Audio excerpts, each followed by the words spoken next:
August 6, 1945, 8:15 a.m. In one blinding flash, 70,000 people vanished. By the end of the year, that number would double. This wasn't an accident. This wasn't collateral damage. This was a calculated decision made by one man who believed he was saving lives by taking them. The Manhattan Project cost $2 billion, the most expensive secret in human history. For 3 years, 130,000 people worked on it. Most had no idea what they were building.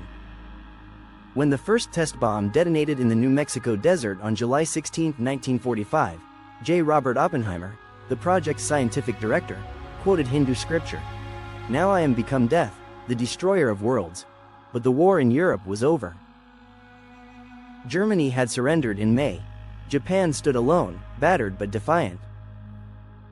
And President Harry Truman faced an impossible choice. Truman had been president for only 4 months. Franklin Roosevelt died without telling him about the atomic bomb. Suddenly, this former haberdasher from Missouri held the power to end the world. His military advisors presented him with the alternatives: a full-scale invasion of Japan, estimated to cost 1 million American casualties, or this, a weapon so devastating it might force immediate surrender. But here's what most people don't know: Japan was already trying to surrender. Through neutral Switzerland and Soviet channels, Japanese diplomats were desperately seeking terms. The sticking point? Emperor Hirohito. Japan would surrender, but only if the emperor remained. America demanded unconditional surrender. No exceptions.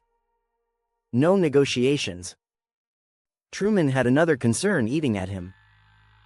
The Soviet Union was days away from declaring war on Japan. If Stalin's forces invaded, the Soviets would demand a say in post-war Asia. The bomb wasn't just a weapon against Japan, it was a message to Stalin. A demonstration of American power that would reshape the post-war world order. On July 25, Truman authorized the bombing. The Target Committee had a list: Kyoto, Hiroshima, Yokohama, Kokura, Niigata. Kyoto was the first choice, a cultural capital with over 1 million people. But Secretary of War Henry Stimson had honeymooned there. He convinced Truman to spare it. Hiroshima became the primary target. Not because of military significance, but because it was untouched. They needed a clean canvas to measure the bomb's full destructive power. The Enola Gay took off at 2:45 a.m. on August 6. Colonel Paul Tibbets named the B-29 bomber after his mother. At 8:15 a.m., bombardier Thomas Farraby released "Little Boy" over Hiroshima. 43 seconds later, the bomb detonated 1,900 feet above the city. The temperature at ground zero reached 7,000 degrees Fahrenheit.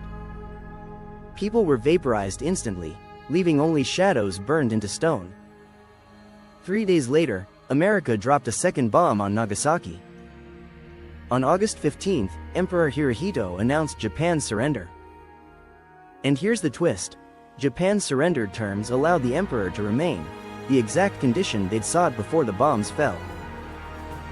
Did the atomic bomb end World War II? Yes. Did it need to happen? That question has haunted historians for 80 years. Truman never publicly expressed regret. "I never lost any sleep over it," he said. But the world would never be the same. We split the atom and changed the fundamental calculus of human conflict. Today, 9 countries possess nuclear weapons capable of ending civilization.